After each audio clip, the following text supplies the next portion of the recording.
Frances sat beside me on the back steps. That was the best yet, I said. Grandma's a wonderful cook, said Frances. She's going to teach me how. Boys don't cook, I giggled at the thought of Jem in an apron. Grandma says all men should learn to cook. Then men ought to be careful with their wives and wait on them when they don't feel good, said my cousin. I don't want Dill waiting on me, I said. I'd rather wait on him. Dill? Yeah, don't say anything about it yet, but we're going to get married as soon as we're big enough. He asked me last summer. Frances hooted. What's the matter with him, I asked. Ain't nothing the matter with him. You mean that little runt Grandma says stays with Miss Rachel every summer? That's exactly who I mean. I know all about him, said Frances. What about him? Grandma says he hasn't got a home. Has too, he lives in Meridian. He just gets passed around from relative to relative, and Miss Rachel keeps him every summer. Frances, that's not so. Frances grinned at me. You're mighty dumb sometimes, Jean Louise. Guess you don't know any better, though. What do you mean? If Uncle Atticus lets you run around with stray dogs, that's his own business, like Grandma says, so it ain't your fault. I guess it ain't your fault if Uncle Atticus is a nigger lover besides, but I'm here to tell you it certainly does mortify the rest of the family. Frances, what the hell do you mean? Just what I said. Grandma says it's bad enough he lets you all run wild, but now he's turned out a nigger lover. He'll never be able to walk the streets of Maycomb again. He's ruining the family, that's what he's doing. Frances rose and sprinted down the catwalk to the old kitchen. At a safe distance, he called, He's nothing but a nigger lover. He is not, I roared. I don't know what you're talking about, but you better cut it out this red-hot minute. I leapt off the steps and ran down the catwalk. It was easy to call her Frances. I said, take it back quick. Frances jerked loose and sped into the old kitchen. Nigger lover, he yelled. When stalking one's prey, it's best to take one's time. Say nothing, and as sure as eggs, he will become curious and emerge. Frances appeared at the kitchen door. You still mad, Jean Louise? He asked tentatively. Nothing to speak of, I said. Frances came out on the catwalk. You're going to take it back, Frances! But I was too quick on the draw. Frances shot back into the kitchen, so I retired to the steps. I could wait patiently. I had sat there perhaps 5 minutes when I heard Aunt Alexandra speak. Where's Francis? He's out yonder in the kitchen. He knows he's not supposed to play in there. Francis came to the door and yelled, Grandma, she's got me in here and she won't let me out. What is all this, Jean Louise? I looked up at Aunt Alexandra. I haven't got him in there, Auntie. I ain't holding him. Yes, she is, shouted Francis. She won't let me out. Have you all been fussing? Jean Louise got mad at me, Grandma, called Francis. Francis, come out of there. Jean Louise, if I hear another word out of you, I'll tell your father.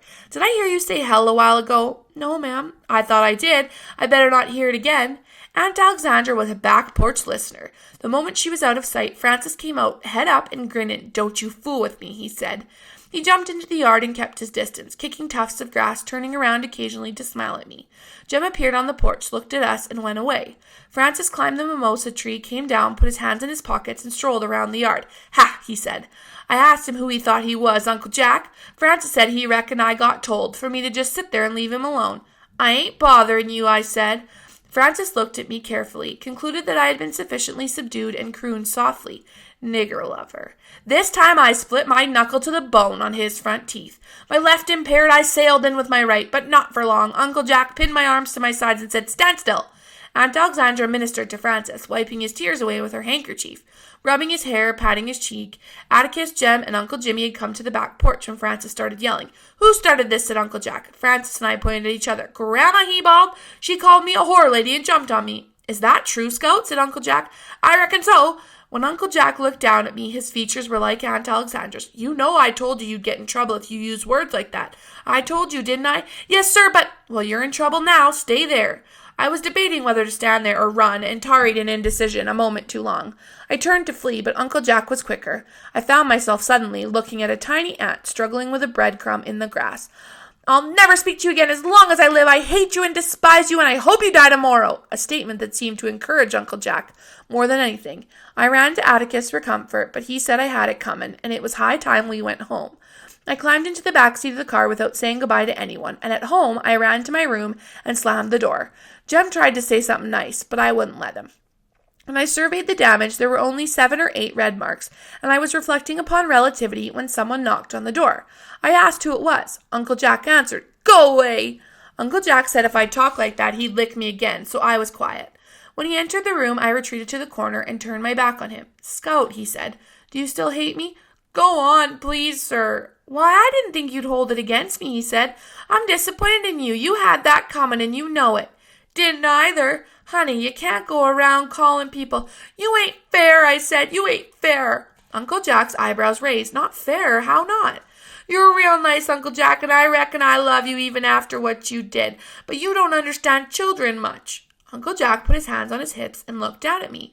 "And why do I not understand children, Miss Jean Louise? Such conduct as yours required little understanding. It was obstreperous, disorderly, and abusive. You're going to give me a chance to tell you? I don't mean to sass you. I'm just trying to tell you." Uncle Jack sat down on the bed. His eyebrows came together, and he peered at me from under them. "Proceed," he said. I took a deep breath.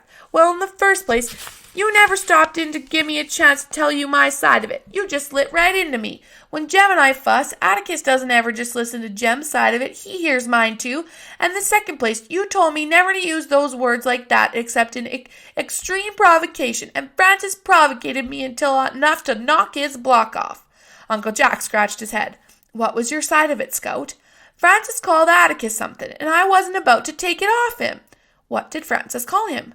"A nigger lover. I ain't very sure what it means, but the way Francis said it, tell you one thing right now, Uncle Jack, I swear before God if I'll sit there and let him say something about Atticus." "He called Atticus that?" "Yes, sir, he did, and a lot more. Said Atticus would be the ruination of the family, and he let Jem and me run wild." From the look on Uncle Jack's face, I thought I was in for it again. When he said, "We'll see about this," I knew Francis was in for it. "I've got a good mind to go out there tonight. Please, sir, just let it go, please." "I've no intention of letting it go," he said. "Alexander should know about this. The idea of, wait till I get my hands on that boy." "Uncle Jack, please promise me something, please, sir. Promise you won't tell Atticus about this. He asked me one time not to let anything I heard about him make me mad, and I'd rather he think I was fighting about something else instead. Please promise. But I don't like Francis getting away with something like that. He didn't. You reckon you could tie my hand up? It's still bleeding some." "Of course I will, baby. I know of no hand I would be more delighted to tie up. Will you come this way?" Uncle Jack gallantly bowed me to the bathroom.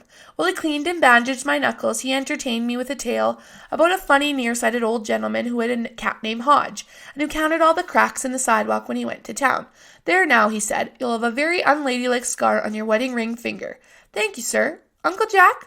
"Ma'am?" "What's a whore lady?" Uncle Jack plunged into another long tale about an old prime minister who sat in the House of Commons and blew feathers in the air and tried to keep them there when all about him men were losing their heads. I guess he was trying to answer my question, but he made no sense whatsoever. Later, when I was supposed to be in bed, I went down the hall for a drink of water and heard Atticus and Uncle Jack in the living room.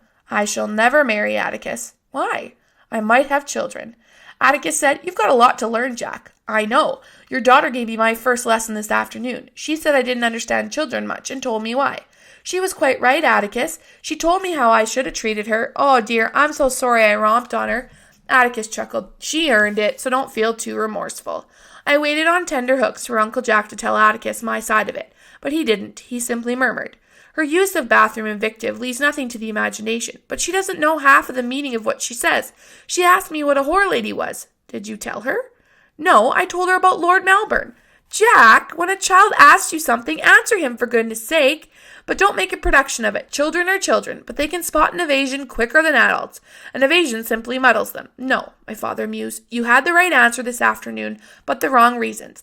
Bad language is a stage all children go through, and it dies with time when they learn they're not attracting attention with it. Hot-headedness isn't. Scout's got to learn to keep her head and learn soon with what's in store for her these next few months. She's coming along, though. Jem's getting older, and she follows his example a good bit now. All she needs is assistance sometimes. Atticus, you've never laid a hand on her?" "I admit that. So far I've been able to get by with threats. Jack, she minds me as well as she can. She doesn't come up to scratch half the time, but she tries." "That's not the answer," said Uncle Jack. "No, the answer is she knows I know she tries. That's what makes the difference. What bothers me is she and Jem will have to absorb some pretty ugly things pretty soon. I'm not worried about Jem keeping his head, but Scout just as soon jump on someone as look at him if her pride's at stake." I waited for Uncle Jack to break his promise. He still didn't. "Atticus, how bad is this going to be? You haven't had too much chance to discuss it." "It couldn't be worse, Jack. The only thing we've got is a black man's word against the Ewells. The evidence boils down to you did, I didn't. The jury couldn't possibly be expected to take Tom Robinson's word against the Ewells. Are you acquainted with the Ewells?" Uncle Jack said yes, he remembered them. He described them to Atticus, but Atticus said, "You're a generation off. The present ones are the same, though." "What are you going to do, then?" Before I'm through, I intend to jar the jury a bit. I think we'll have a reasonable chance on appeal, though. I really can't tell at this stage. Jack, I'd hoped to get through life without a case of this kind, but John Taylor pointed at me and said, "You're it. Let this cup pass from you, eh?" "Right. But do you think I could face my children otherwise? You know what's going to happen as well as I do, Jack, and I hope and I pray I can get Jem and Scout through it without bitterness, and most of all without catching Maycomb's usual disease. Why reasonable people go stark raving mad when anything involving a Negro comes up is something I don't pretend to understand. I just hope that Jem and Scout come to me for their answers instead of listening to the town. I hope they trust me enough. Jean Louise?" My scalp jumped. I stuck my head around the corner. "Sir?" "Go to bed." I scurried to my room and went to bed. Uncle Jack was a prince of a fellow not to let me down, but I never figured out how Atticus knew I was listening, and it was not until many years later that I realized he wanted me to hear every word.